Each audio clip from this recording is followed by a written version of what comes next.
is Damon McMillan. Oh, thanks, I guess I'm going to need this.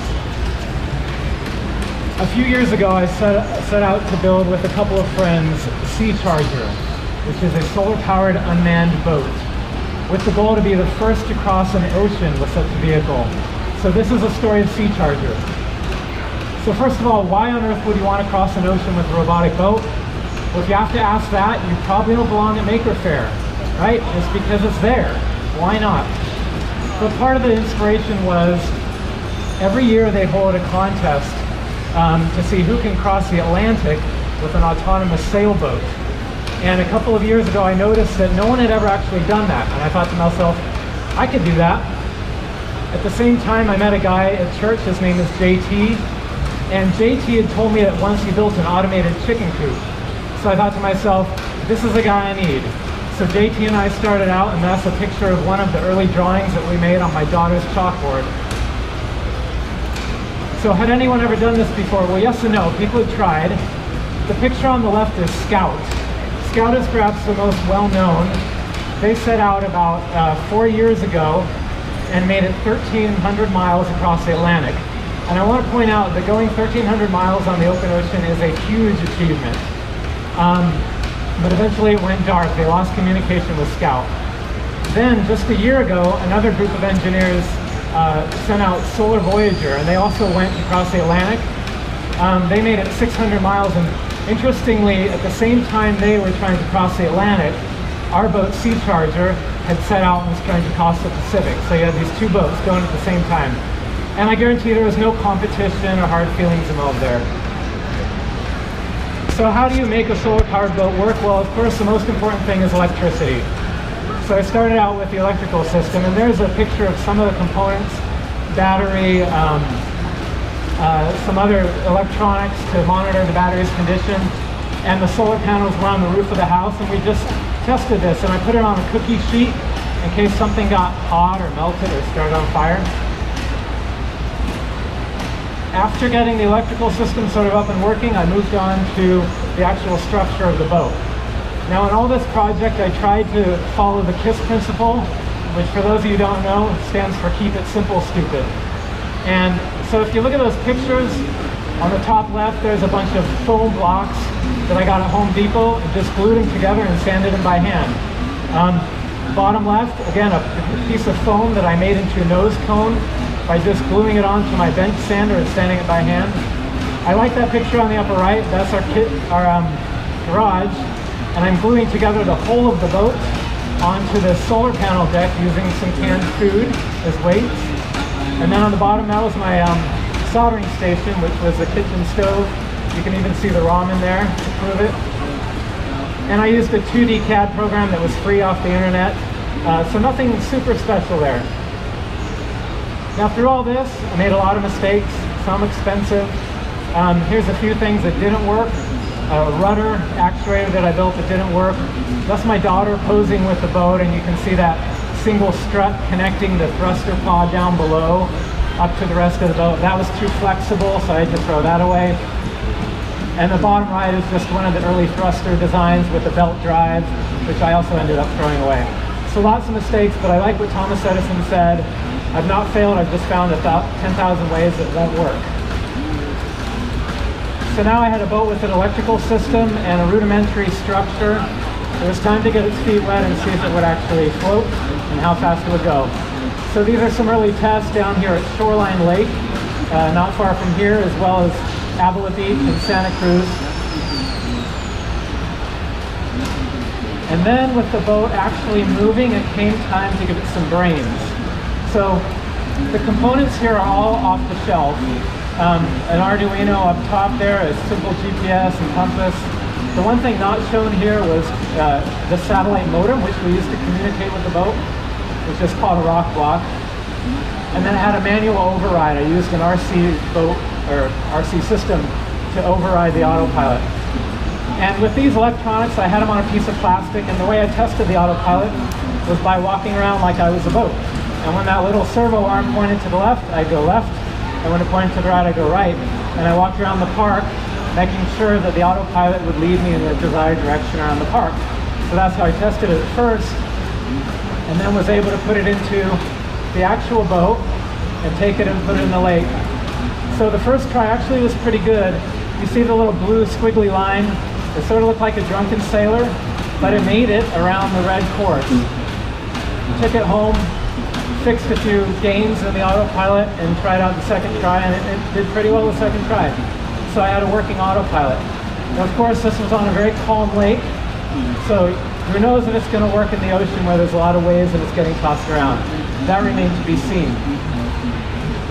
So at this point, most of the ingredients were ready to stick the boat in the water on its way to Hawaii, which was the intended destination.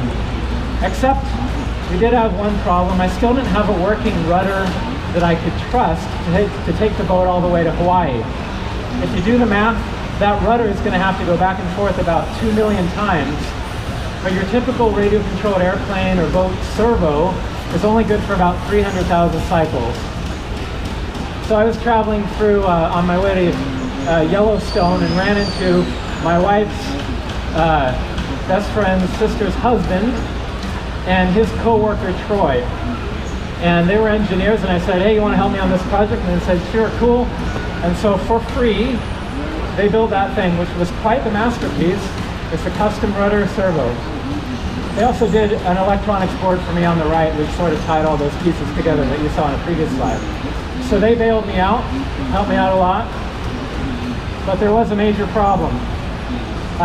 When I got their servo in the mail and I started to get ready to put it in the boat, I tested it, and at a certain spot it would twitch, and it was due to a sensor inside the servo. Now this was weeks before I had intended to put the boat in the water, so I was panicked. Now to rewind a little bit, I had originally looked for a rudder servo which had a few special features which could last a month, and there was one available commercially, but it had been discontinued. So when I found out that their one wasn't quite working right, I went back online in sheer desperation, figured I'd try one more try, and sure enough, I was able to find a store that had some of those special servos that wasn't sold out. So I took their electronics, which they'd spent months on, I ripped them out, I felt really bad about it. I did tell them, but I apologized profusely, and I took this other one and stuck it in there. So that setback was sort of solved. And then the other one was the solar panels got recalled, which was like, come on, seriously? I had already glued them to the boat, I was counting on them, and I got notice in the mail that they'd been recalled for a fire hazard. Well, that problem I didn't solve because I figured it's not really a problem. It's going to be in the middle of the ocean. Who cares if it catches on fire? And so, reflecting back on the project, we had grandiose schemes at the beginning. One thing we were going to do is going to build 3 or 4 of these boats, figuring that if you send 3 or 4 of them across the ocean, probably one of them will make it. Well, we ran out of time and money. That just wasn't practical, so we built one. We looked for a lot of sponsors. A lot of people said no. One company, Renogy, said yes. So if you're in the market for a solar panel and it says Renogy, buy it. And then another thing we were going to do was do a whole test suite, starting with short tests in a lake, moving up to longer tests in a reservoir, moving up to testing in the bay here, and then following that with testing in the ocean.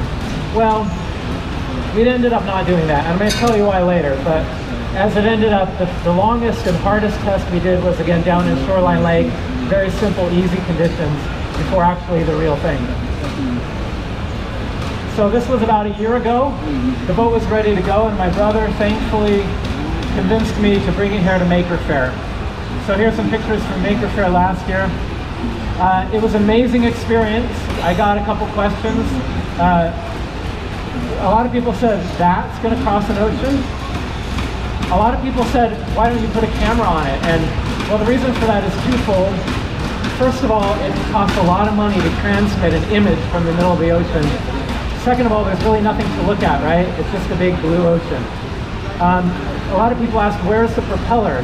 The propeller for the boat is about that long. It's really narrow. And the reason for that is simply that it's a low power boat. It has very limited power, and so consequently it's got a very small motor and small propeller. How much did it cost? I never counted it, but it was probably about $5,000 or $6,000. If I did it again, we could probably do it for $2,000, because I wouldn't make any mistakes this time. A lot of people ask, where do you sit? The answer is you don't. How fast does it go? About walking speed. What are you going to do with it that makes it to Hawaii? I really appreciated this because it showed that people actually thought it might make it. I didn't think it would make it, and so I typically never answer that question. How are you going to keep ships from hitting it? Well, the ocean is a big place, so you don't really have to worry about it. Just count on having fairly good luck. Number 9, don't you think you should test it in the ocean a bit? This was actually a pretty common question, and the reason I didn't is because my philosophy was, look, if you put it in the ocean, you've already put it at risk. It might get eaten by a shark, it might get run over by a boat, it might get stuck in kelp. Any number of bad things can happen. And so I figured, look, if I'm going to put it in the ocean, I'm going to do it right and just send it to Hawaii. And then number 10, that's really cool. What is it? Yeah, it's sort of hard to look at it and tell that it's a boat.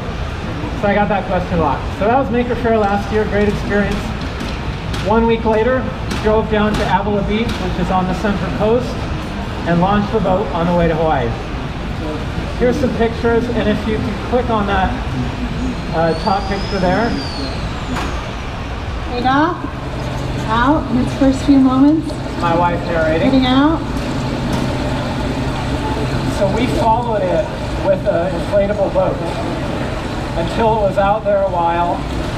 We wanted to go back and forth a little bit, made sure everything seemed to be behaving. Okay, you can exit out of that. And then we sent it on its way. And my family and I, we went to a cafe and we had a celebratory breakfast, and you know, I was thrilled on cloud 9. It looked great, it was going fast, doing everything. And then we had a bit of a disaster. I was sitting there at breakfast, I had my phone out where I was receiving messages from the boat, and I could tell that its rudder was hard over and it was just spinning in circles. And it was just the most sinking, awful feeling you could imagine. And by this time it was a good couple miles out. I ran back to the pier.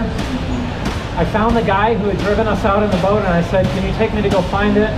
And he said, no, I'm busy. And I said, fine, probably wouldn't be able to find it anyway.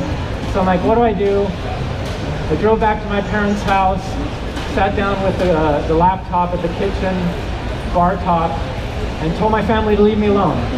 And I started trying to steer the boat back with manual rudder commands, which I could still do.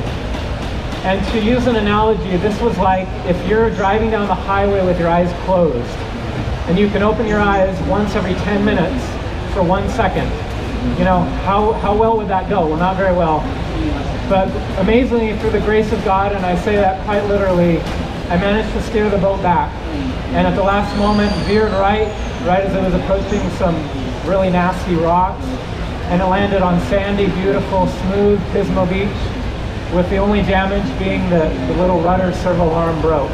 And I looked at my voicemail about a month after this, and I never noticed this, but I got a voicemail from a lifeguard. He's like, we got something here with your name on it. I don't know what it is. So disaster averted. We got really lucky there to get the boat back. So I'm gonna cry, Mama. Sorry. This is, you know, this is emotional for me because it was very much a family affair.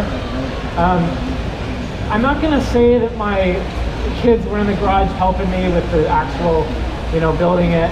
That wasn't happening too much, but I did get monumental support from my family. There's my parents up there and my kids waving banners at the launch. You know, it's just, you can't do something like this without that support.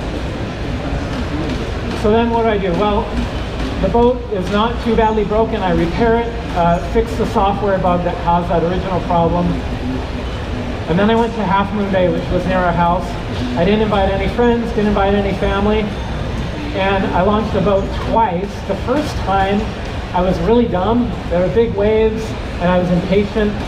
And I pushed it out in the water, and a wave caught it, smacked it against the sand. And I looked at it and I'm like, well, it seems okay. The rudder still moves, the motor still moves, which was really foolish.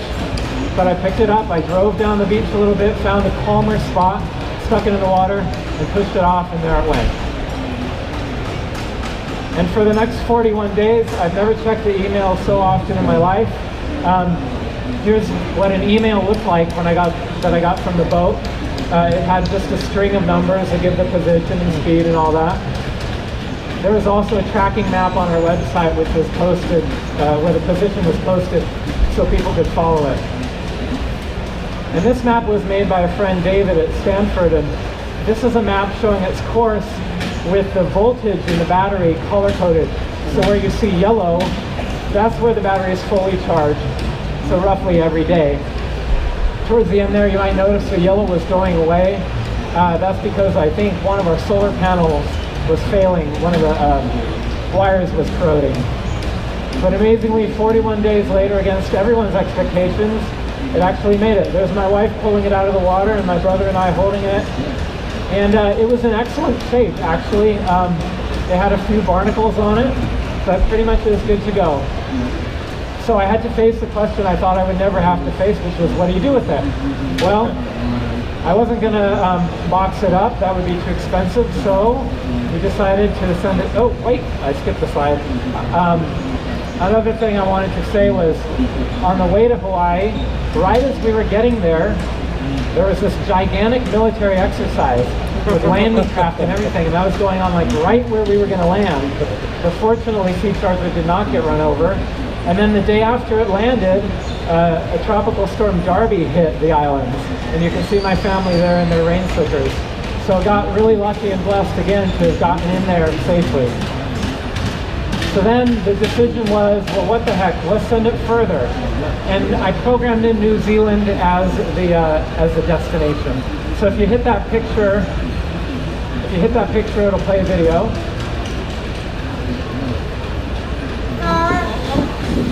On the east shore of the island of Hawaii at Hakuna Beach State Park, getting ready to launch SeaCharger again. So at this point, this time, New Zealand or bust. At this point, everything from here on was like a bonus, right? And I'd given SeaCharger 1,000 miles. That was my guess. I thought, give it another 1,000 miles and it'll die. This is the last time I ever saw SeaCharger live. Watched it disappear into the waves, and then it kept going, actually. And it kept going and going and going. And if you can stop the video now. Whoa, back up. Oh man, just ruined the ending for you. It kept going and going, and while it went about 4,000 miles. And it went into all these areas of the world I never heard about, islands I never heard about. I almost hit many of those islands, not knowing they were there. You can see it going past Samoa there. And eventually made it to within about 300 miles of New Zealand, when finally either the rudder or the motor died. And it was adrift. And I gave up. I figured it's way too far out for anyone to get. It might end up on the shore of Chile or something if I'm lucky. But my mom didn't give up. She went through her emails, her Rolodex essentially, and she managed to find a guy named James Dawson, who works for a shipping company, who had a boat going nearby. And that's the boat. This is not a small boat, folks. This is a full-size container ship. And they somehow miraculously picked up the boat. And if you want the full story, it's on my website. But an absolutely amazing feat for them to pick up this tiny boat with that gigantic container ship. They brought it aboard. You can see it was totally covered in barnacles and seaweed. It's got a fishing line attached. They cleaned it up so that the folks in New Zealand would allow them to bring it to New Zealand. It got a few battle scars. I prefer to think these are bites from great white sharks, but it's probably something lame like driftwood or something. But lots of battle scars on it. And so at this point, you know, what was rewarding about this project for me? Well, it wasn't actually the success of the boat. It was the community of makers that I learned about through the project. And I thought, what is so compelling about this project that people like it? Well, first of all, I think it's a maker project. It's not a commercial thing. It was prolonged over months and months and dramatic. And finally, it had very little chance of success. And I think that really drew people to it. And this email I got here just a few weeks ago, I'm not going to read it all, but he says, you know, it's funny how watching the progress of a small boat on the other side of the planet can become something more. And he talks about every morning waking up and checking on the boat. And this was just one of many, many emails I got from the most gracious, wonderful people around the world who were following this boat of mine. It was really an amazing experience. So then, having been brought to New Zealand by the container ship, the boat is now in retirement in the New Zealand Maritime Museum. The guy who helped rescue it is on the bottom left there, and then another friend of mine on the top left. He's a doctor, so he got the job of cutting the solar panel wire. He delivered a lot of babies, so I knew he knew how to do it. And so at this point, you know, did we achieve the goal that we set out to achieve of crossing the ocean with a solar power boat? Well, you know, that depends on your definition, I guess. But for me, I just look at this next picture and it makes me feel good. I think it says it all. And complete with a little bit of theme music. Amazing. So thank you all. My theme music isn't playing. It was that song about a small boat on the